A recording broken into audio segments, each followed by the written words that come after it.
Okay, now we'll look at how a foot works, how it's constructed, and what role a foot plays in walking.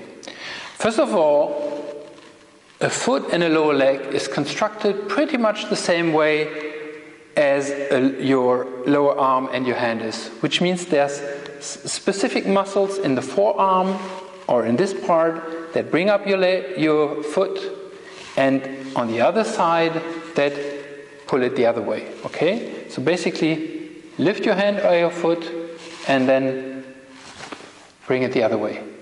What we'll do first is we'll decide, or we'll figure out what position a foot is in when it's completely relaxed. That's neither lifted up nor pulled the other way. Just how does a foot touch the ground when it's completely relaxed?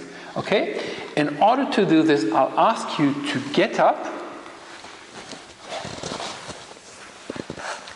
lift one foot up a little bit, and now bring up your foot and relax it and drop it. Pull it the other way towards yourself and relax that one too. Again, lift, relax, and pull and relax. Now your foot is in a position where it's neither actively being lifted up nor pulled towards yourself. It's neutral. That means that the muscles in your lower leg are completely relaxed.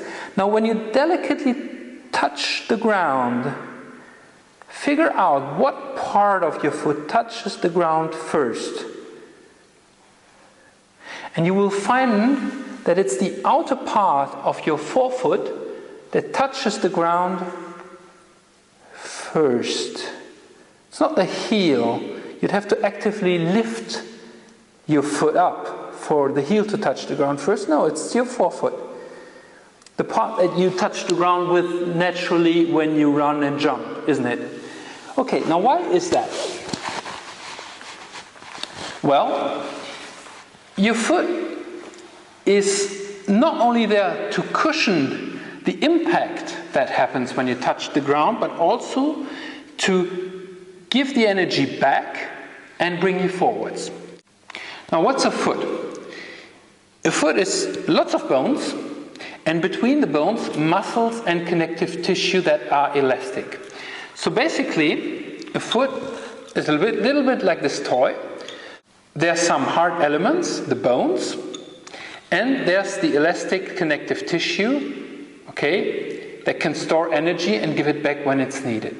So when you walk by touching the forefoot first, actually what happens is that your foot cushions the fall like this. It absorbs the energy and gives it back to you to bring you forwards. The energy is absorbed, your foot deforms a little bit like this, and then brings you forward. That's walking the way we've discovered it in our previous exercises. Now, if you were to walk with the heel strike, that would be like this. Okay? No shock absorption and no stored energy to bring you forward either. So that would be much harder on your joints, and it would take you much more energy to walk or run if you use the heel strike. So use the forefoot. Cushion your fall and let the energy bring you forwards. Okay, have fun.